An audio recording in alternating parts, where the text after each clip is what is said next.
नमस्कार। रसोई में रखा साधारण सा दिखने वाला गैस चूल्हा सिर्फ खाना पकाने का एक उपकरण नहीं है, बल्कि ये घर की सुख समृद्धि का केंद्र माना जाता है। चलिए इस विश्लेषण में गहराई से जानते हैं कि कैसे ये चूल्हा घर की ऊर्जा को नियंत्रित करता है। लेकिन एक बात शायद बहुत कम लोग जानते हैं कि खाना बनाने के तुरंत बाद चूल्हा धोना एक ऐसी गलती हो सकती है जो घर की बरकत को रोक सकती है। ये एक ऐसा सवाल है जिसके जवाब हमारे शास्त्रों और परंपराओं में छिपे हैं। आज हम इस विषय को 5 हिस्सों में समझेंगे। सबसे पहले हम जानेंगे कि चूल्हा सिर्फ एक उपकरण क्यों नहीं है। फिर रसोई में इसकी सही दिशा पर बात करेंगे। इसके बाद सफाई के सही नियम और उन गलतियों को देखेंगे जिनसे बचना चाहिए।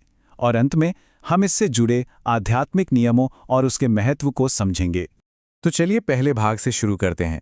रसोई में चूल्हे की एक पवित्र पहचान है जो हमारे रोजमर्रा के जीवन से कहीं ज्यादा गहरी है।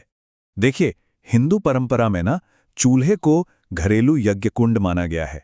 मतलब ये घर की वो पवित्र अग्निवेदी है जहां अग्निदेव, मां अन्नपूर्णा और देवी लक्ष्मी का वास होता है।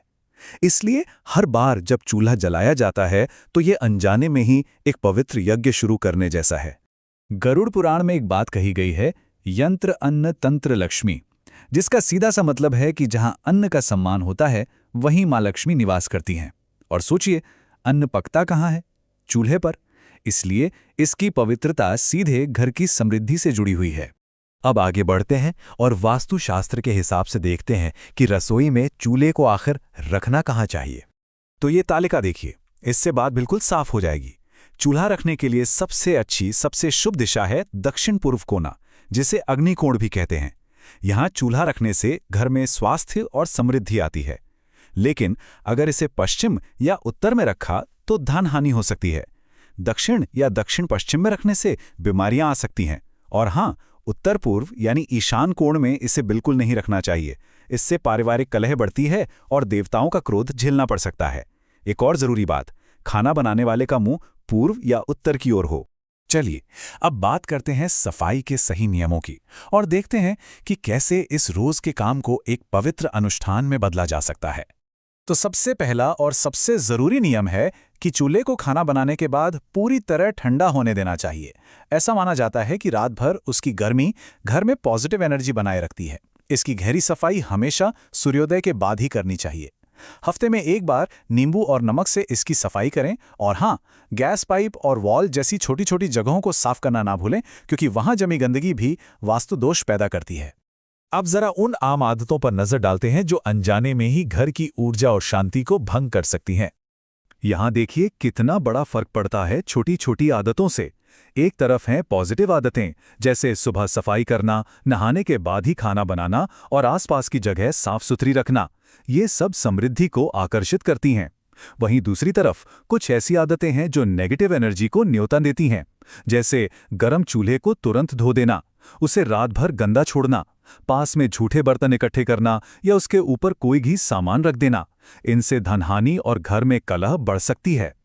और इन सब में सबसे बड़ी गलती है गर्म चूल्हे पर पानी डालना। ये बिल्कुल वैसा ही है जैसे कोई जलते हुए दिए को पूजा पूरी होने से पहले ही बुझा दे, या जैसे किसी हवन कुंड में पानी डाल दे। ऐसा करने से पॉजिटिव एनर्जी का जो फ्लो होता है वो अचानक से रुक जाता है। तो चलिए अब आखिर में उन आध्यात्मिक नियमों को समझते हैं जो खाना पकाने के इस रोजाना के काम को एक सार्थक और पवित्र काम बना देते हैं।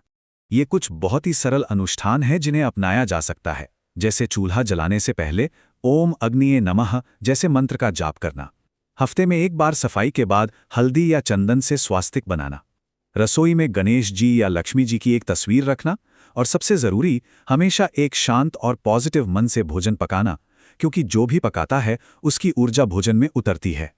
तो सारी बातों का सार ये है कि चूल्हा घर का दिल होता है। उसकी ऊर्जा भोजन के जरिए पूरे परिवार में फैलती है।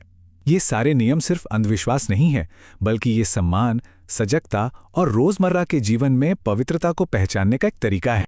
तो अब ये सोचने वाली बात है, किसी के घर का चूल्हा वहां की शांति और समृद्धि के बारे में क्या बताता है?